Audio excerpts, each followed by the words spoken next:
मध्यकाल से ही आक्रमणकारियों से पीड़ित कश्मीर आज भारतीय सेना के बल पर अमन का आने वाला कल लिख रहा है।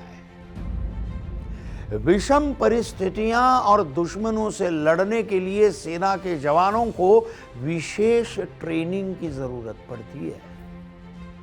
भारतीय सेना को हर स्थिति के लिए तैयार रहने के लिए कठोर प्रशिक्षण दिया जाता है। ट्रेनिंग के बाद सेना का जवान दुश्मन से तो भिड़ जाता है और साथ ही भटके हुए कश्मीरी युवाओं को समझा बुझाकर मुख्य धारा में वापस भी लाता है। ओटीटी इंडिया की टीम जवानों के इस तरह के प्रशिक्षण के अहम केंद्र सीबीएस सरोल पहुंची।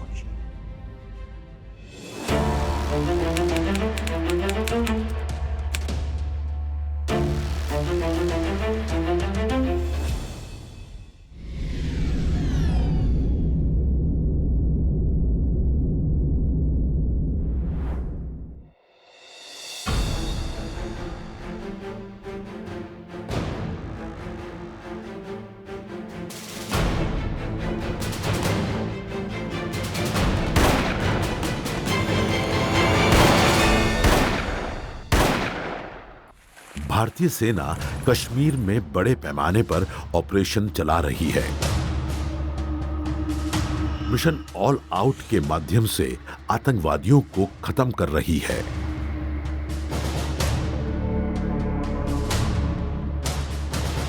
भारतीय सेना एक खास रणनीति के तहत काम करती है, गोली के बदले गोली। भारतीय सेना ऑपरेशंस को अक्सर कश्मीर घाटी में बर्फ की सफेद चादर में या फिर जम्मू के घने जंगल में अंजाम देती है। घने जंगलों में सेना ने दिल दहला देने वाला ऑपरेशन चलाकर खतरनाक और खूंखार आतंकियों को मार गिराया।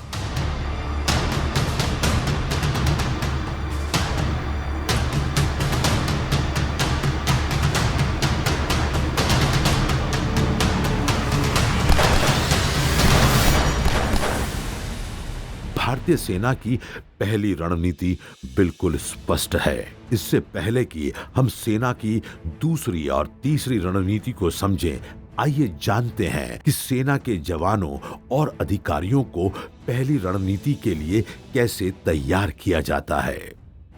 यह ट्रेनिंग कश्मीर की सीबीएस सरोल एकेडमी में दी जाती है। यहाँ नए हथियारों का इस्तेमाल, आधुनिक हथियारों की समझ और ट्रेनिंग दी जाती है।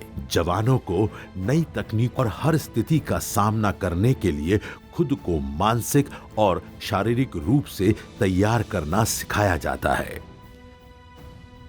कश्मीर में ट्रेनिंग सेंटर में इम्प्रोवाइज्ड एक्सक्लूसिव डिवाइस ट्रेनिंग भी दी जाती है।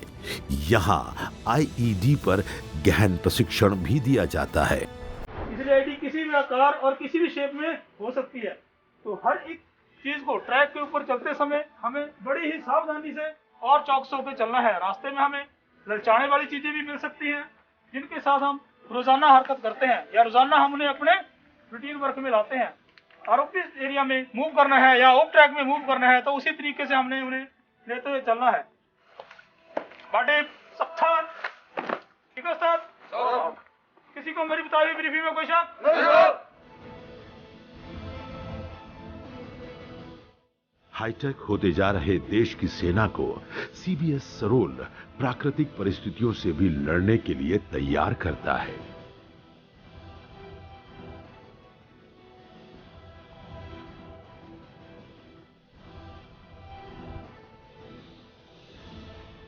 चाहे वह हाड़ कपा देने वाला बर्फीला तूफान हो या भयंकर हिमस्खलन, चाहे तूफानी बारिश हो या भूस्खलन, यहाँ पर जवानों को कठोर से कठोर प्रशिक्षण दिया जाता है कि कैसे हर स्थिति में दुश्मन के खिलाफ देश की रक्षा की जाए।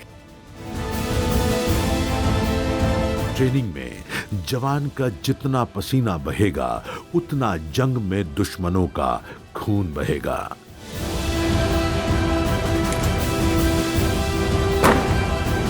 जहां पर कदम कदम पर शत्रुओं ने जाल बिछा रखा है, वहां केवल प्रशिक्षित आधुनिक सेना ही युद्ध को जीत सकती है। कभी हम जाते हैं तो रास्ते में हमें क्या होता है, कोई भी लवारिस गाड़ी, स्कूटर या 4 व्हीलर क्या है मिल सकता है। तो किसी भी जवान ने उसके साथ कोई भी हरकत नहीं, हमारी उम्मन हैबिट क्या होती है कि हम जाते हैं उसकी सीट के ऊपर बैठ जाते हैं। तो वहाँ पे क्या हो सकता है, प्रेशर मेकर लगा हो सकता है। मैं इसके ऊपर बैठूंगा, इसके साथ हरकत करूंगा तो क्या होगा, ये इनिशिएट हो सकता है और हमारी कैजुअलिटी हो सकती है। और हमें मैक्सिमम आदत होती है उसको हैंडलिंग करने की, तो उसके साथ किसी ने ज़्यादा छेड़छाड़ नहीं करनी है।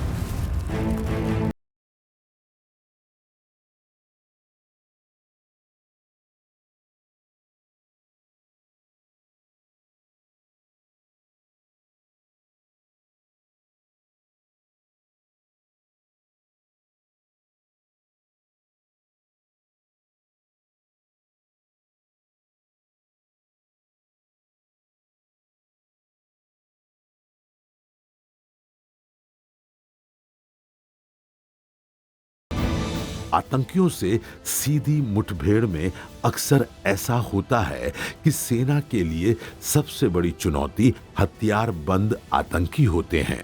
वहीं स्थानीय लोगों की जान को भी खतरा बना रहता है।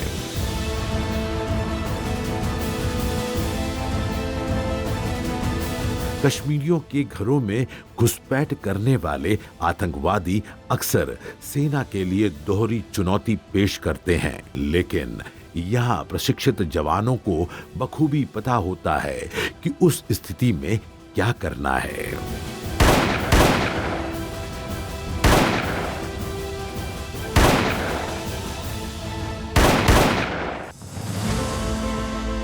सेना की दूसरी और सबसे महत्वपूर्ण रणनीति भटके हुए कश्मीरी युवाओं को मुख्य धारा में वापस लाना है। पाकिस्तान में बैठे आतंकियों के आका लगातार कश्मीरी युवाओं का ब्रेन वॉश करते रहते हैं और ब्रेन वॉश भी एक प्रक्रिया के रूप में जारी रहता है। कश्मीर के जो नौजवान रास्ता भटक जाते हैं, उन्हें आतंकवादी नेता हथियार देकर जानवरों की तरह मरने के लिए छोड़ देते हैं। भारतीय सेना के अधिकारी ऐसे भटके हुए युवकों की विस्तृत जानकारी निकालकर उनकी मदद करते हैं। भारतीय सेना के काम को जानकर आपका मन सेना को सलाम करने का होगा। धारा 370 और 35A के निरस्त होने के बाद भारतीय सेना एक नए कश्मीर में भटके हुए युवाओं को मुख्य धारा में वापस ला रही है। कश्मीर में हर सेक्टर में काम करने वाले आपको ऐसे युवा मिल जाएंगे जो कभी बंदूक थामे रहते थे, लेकिन आज कहीं काम कर रहे हैं, कहीं बिजनेस चला रहे हैं या कहीं नौकरी कर रहे हैं। ये सब असंभव लग सकता है, लेकिन जाबाज भारतीय सेना ने कश्मीर घाटी में ये कर दिखाया है। तो उस टाइम हमारे उस इलाके में यूनिटें 3 यूनिटें सरगर्म थी, 11 डोगरा, 16 डोगरा, 10 डोगरा। तो मेरे घर के नियर यूनिट जो थी वो 10 डोगरा की थी। तो उसने मेरी बात बहुत ही ज़्यादा हेल्प की, इतनी हेल्प की, इतने अपने वालिदैन से भी बढ़ के उन्होंने हेल्प की। मुझे बच्चों की तरह पाला, ना कि मुझे राशन पानी दिया, बल्कि मुझे पत्थर ला के नाले से पत्थर तोड़ो के मकान भी बना के उन्होंने दिया। आज मैं उसी मकान में रहता हूँ। तो मैं भी तो उनके साथ काम करता था, सुबह शाम तो अम्बुश में हम लगाते हैं, काम करते, रिकवरी वगैरह कराते थे। लेकिन उसके बावजूद हमने जो उन्होंने मेरे साथ किया वो काबिल तारीफ़ था, वो उनको मैं कभी नहीं भूल सकता हूँ। आज भी मुझे कभी कभी डोगरा की कोई गाड़ी कहीं मिलती है, मैं कहता हूँ उसको उठ के सलूट मारूँ, मुझे इतना दिल करता है उसके दे। आज इस बात को 20 साल हो गए। उसके बाद 11 डोगरा आई, उसने भी अच्छा मेरे साथ काम किया। फिर मैंने 2.5-3 साल SPS बोपराय कमांडर था, 16 कोर बैटल स्कूल है यहाँ, मैं उसमें 2.5-3 साल इंस्ट्रक्टर रहा हूँ। एज ए इंस्ट्रक्टर वहाँ पे मैंने काम किया। उन्होंने मुझे बड़ा कॉपरेट किया, अच्छा कॉपरेट किया। मैं समझता हूँ हिंदुस्तान में अगर कोई चीज़ है तो वो हिंदुस्तानी आर्मी है। उसके बाद आपको धमकियाँ बहुत मिली होंगी जब आप सरेंडर किया होगा। जहाँ तक धमकियों की जहाँ बात है, मेरे 3 मकान जल गए और मेरा अपना ज़ाती मकान जल गया, मेरे वालिदैन का जल गया, मेरे भाइयों का जल गया, घास वगैरह जल दिया। मेरी फैमिली को काफ़ी हरासमेंट किया गया कि हम फॉरेस्ट एरिया के बिलोंग करते हैं, वहाँ पे इतना बड़ा कोई सिक्योरिटी रीज़न नहीं है। सबसे बड़ी हैरत वाली बात ये है कि मेरा उस वक्त 22-23 साल मेरा बरादर था छोटा, उसकी टांगें 7 जगह से मिलिटेंटों ने तोड़ दी। तो जब उसको मैं देखता हूँ तो मैं समझता हूँ ये मेरी गलती है, जो पूरी टांगें ऐसी हैंडीकैप है। उसकी भी शादी करवा के रखे, छोटे छोटे बच्चे हैं उसके। वो सबसे बड़ा जो मुझे दचका मिलता है, मकान भी बन गए, मकान जल गए थे, बन के 3 मकान जल गए थे मेरे उस भाई की 7 जगहों से टांगें जो टूटी हुई है ना, तो जब वो जो मुझे मिलता है वो बड़ा फील होता है मुझे, शायद मेरी गलती से मेरे भाई को इतना बड़ा नुकसान हुआ। कश्मीर में एक से बढ़कर एक मामले हैं जहां सेना की ये अहम रणनीति रंग लाने लगी है। जो घर छोड़कर घने जंगल की राह पकड़ बंदूक थामे हुए हैं, जानवरों की तरह जीने को मजबूर हैं, उनका भारतीय सेना सामना करने से पहले ही उन्हें सरेंडर करने के लिए मना लेती है। अगर आतंकी सरेंडर कर देता है, आतंकवादी कोई स्थानीय कश्मीरी युवक है, तो सेना के अधिकारी आतंकवादी को ले जाते हैं और उसके परिवार से मिलाते हैं, परिवार के साथ बैठकर समझाते हैं। भटके युवा बंदूक छोड़ देते हैं और भारतीय सेना युवाओं को मुख्य धारा में लाने के बाद का रोजगार और जीवन निर्वाह का इंतजाम भी सेना करती है। अगर कोई युवा कारोबार करना चाहता है तो सेना भी उसकी मदद करती है। ये बात आपको अविश्वसनीय लगती होगी, लेकिन धरती के स्वर्ग कश्मीर में देश की वीर सेना का यही सच्चा चेहरा है। सर हालात ऐसे थे, सभी जाते थे उधर। उस टाइम आवाज़ लगाया कि चलो, माहौल ही ऐसा है। बस छोटा मैं था, मैं भी सर निकला था। तो फिर आया उधर से, तो फिर घर में समझाया कि आप गलत है, ये रास्ता ठीक नहीं है, आप अपना काम करो, ये छोड़ दो ये रास्ता। फिर फौज के साथ किया है। अभी आप क्या करते हैं? बस मिस्त्री काम करता हूँ सर, ठीक तरीके से अपना घर परिवार चलाता है। आपको हैरानी होगी कि यहाँ कुछ युवा भी हैं जो बहकावे में आ गए और आतंक के जाल में फंस गए, लेकिन जब उन्हें अपनी गलती का एहसास होता है तो वे भी पछताते हैं। और ऐसे भी नौजवान हैं जो आज भी सेना का शुक्रिया अदा करते नहीं थकते। सबसे हैरानी की बात यह है कि कभी सेना के खिलाफ खुद बंदूक उठाने वाले अब प्रशिक्षित होकर सेना के साथ मिलकर काम कर रहे हैं। कितना अद्भुत, कितना सुखद। एक जमाने में जिसे सरहद पार आतंकी मार दिया करते थे, वो आतंकी नहीं है, लेकिन आज सुधर गया है और फौज का जवान है। मैंने 92 में सरेंडर किया सर। कब आप ज्वाइन हुए थे? ज्वाइन हुए थे 91 में।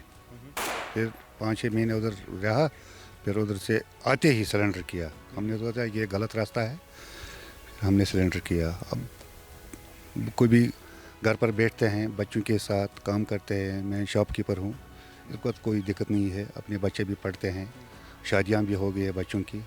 अब हम आराम से बैठते हैं, कोई तंग वंग नहीं करता है, फौज नहीं तंग करता है। किसी बात का ज़रूरत पड़ता है तो फौज से मदद मांगते हैं, किसी चीज़ का वो देते हैं।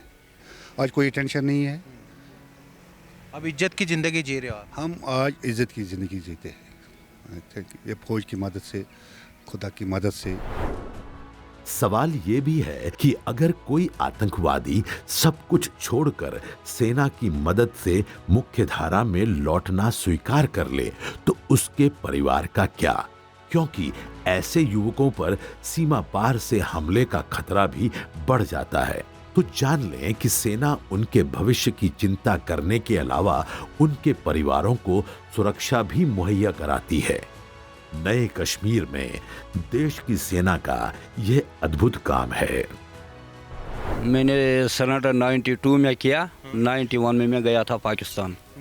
तो वहाँ से आके यहाँ घर वालों ने बोला ये अच्छा काम नहीं है। बाकी रिश्तेदार में जो फैमिलीज़ हैं वो अच्छे घरानों से ताल्लुक़ रखते हैं, तो उनको भी अच्छा नहीं लगा मेरा ये बंदूक उठाना। तो उन्होंने बोला नहीं भाई, इसको फ़ौज के हवाले कर दो। और मैंने फ़ौज के हवाले कर दिया और तब से आज तक मैं शॉपकीपर हूँ। बस हमें AK-47 की ट्रेनिंग दी थी 15 दिन की। लो भाई इसको ले जाओ और हवा में चलाओ, कहीं भी चलाओ। तो वहाँ पे कुछ अफरा तफरी होनी चाहिए, तो बस यही काम था उस टाइम।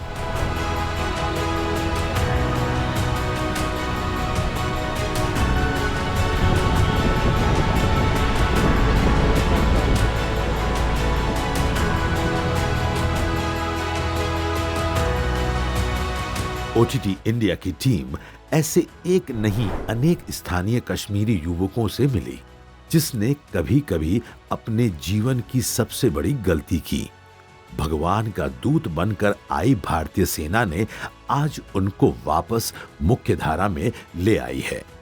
आज वे न केवल अपनी गलती पर पछताते हैं बल्कि देश के एक वफादार नागरिक भी हैं। उस दिन था ऐसे हालात खराब, फिर चला गया, फिर बचपन भी था उस टाइम तो मैं छोटा था ज़्यादा, फिर चला गया, फिर आ गया वापस, फिर मैंने सिलेंडर किया तो बच गए। वहाँ पे क्या क्या ट्रेनिंग करा? बस ये 10-15 दिन देता है गन का ट्रेनिंग, बस बोलता है ऐसे करना है, बस और कुछ नहीं। फिर मैंने वापस आ गया तो फिर मैंने सिलेंडर किया। घर वालों ने बोला ऐसे काम करना ये गलत काम है ना। अभी इंडियन आर्मी आपको मदद? हाँ अब तो ठीक, जब किसी दिन बोलता है इधर आओ तो फिर हम आता है, बस वैसे ठीक रहता है, बस ऐसी बात है।